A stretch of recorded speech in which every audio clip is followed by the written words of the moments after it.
তো আগে মনে করতাম দেবিদ্বার মানে হচ্ছে নিউ মার্কেটটা। আমি যেহেতু বড় হয়েছে এটাই, তো আমি ভাবতাম যে দেবিদ্বার মানে নিউ মার্কেট, মোহনা, পূর্বাশা, তারপর হচ্ছে গুমতি আবাসিক এলাকা, হিলফুল ফজল স্কুল, দেবিদ্বার রাজউদ্দিন। কিন্তু দেবিদ্বার যে এত বড় আমার আইডিয়া ছিল না, বুঝছেন? তো এই যে গ্রাম বা এই যত যেই জায়গায় আসছে, এইগুলো আমার জীবনে প্রথমবারের মতো। মানে আমি আর আগে আসি নাই, কিন্তু তো আমি আসলে চিনতেছি। আপনি তো ধরেন একটা হচ্ছে তাত্ত্বিকভাবে সমস্যাগুলো জানি, আমরা জানি যে দেবিদ্বার রাস্তাঘাট ভালো না, কোনো রাস্তাঘাটই ভালো না, কিন্তু নিজে গিয়ে দেখা। আমরা এনসিপি রাজনৈতিক দল গঠন করার পরে আমরা সিদ্ধান্ত নিয়েছিলাম, আমরা না না না ওরাই হচ্ছে ভবিষ্যতের পোলাপান। আমরা 64টা জেলায় আমরা নিজের চোখে গিয়ে দেখছি, নিজ চোখে গিয়া। কারণ মানুষের থেকে শুনে দেখা আর নিজে গিয়ে দেখা আলাদা জিনিস। দেখে আমরা অভিজ্ঞতা নিচ্ছি আসলে দেশের সমস্যা কি কি, উত্তরবঙ্গ দক্ষিণবঙ্গের মধ্যে উন্নয়নের পার্থক্য কি, পূর্ববঙ্গ দক্ষিণবঙ্গের মধ্যে উন্নয়নের পার্থক্য কি, নিজ চোখে গিয়ে দেখছি 64টা জেলা।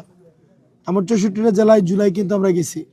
এরপরে এবার সিদ্ধান্ত নিয়েছি আমি 212টা গ্রামেই যাব। যে আমার এখন এটা ভোট দিলে দিবে, না দিলে নেই।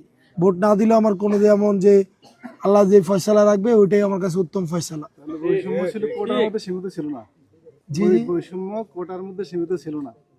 হ্যাঁ, সেটাই যে আপনার মানে মেন কথা হচ্ছে যে আপনার আমার মানুষ যে ফয়সালা দিবে, সিদ্ধান্ত দিবে, ওইটাই চূড়ান্ত সিদ্ধান্ত, আল্লাহর সিদ্ধান্ত চূড়ান্ত। কিন্তু নিচ থেকে গিয়ে যে আমি ইয়াগুলা দেখতে পাচ্ছি, সমস্যাগুলো দেখতে পাচ্ছি, এগুলো নিয়ে আমার দীর্ঘমেয়াদী আমার পরিকল্পনা আছে। এগুলা সমস্যা নিরূপণ করে এবং সমাধান করা। এগুলা ধরে নির্বাচিত না হইলেও অনেক কাজ করা যায়। আমরা এবার একটা উদাহরণ তৈরি করছিলাম। আমরা রাজনৈতিক দল করার আগে আমাদের কয়েকজন পরামর্শকর্তাদের সাথে কথা বলছিলাম। তো উনি বলছিল, তুমি নির্বাচিত হইয়া যা করবা তা এখন থেকেই করা শুরু করে দাও, যেন নির্বাচিত হওয়ার পরে এগুলা শেষ করতে পারো। আমরা এটাই করছিলাম। আমরা অনেক কাজ আছে যেগুলো অর্ধেক করা আছে, নির্বাচিত হয়ে আমরা শেষ করতে পারবো। 300 কোটি টাকার কাজ আছে না?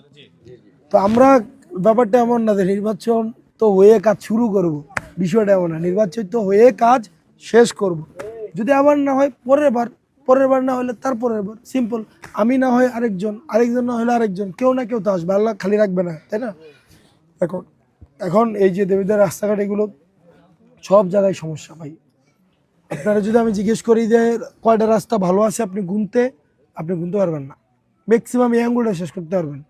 দেবিদ্বারে কেবল একটা রাস্তা ভালো আছে, সেটা হচ্ছে যে বিড়াল্লা থেকে ধামতি পর্যন্ত যে রাস্তাটা, এইটা ছাড়া দেবিদ্বারের একটা রাস্তা বলেন ভালো।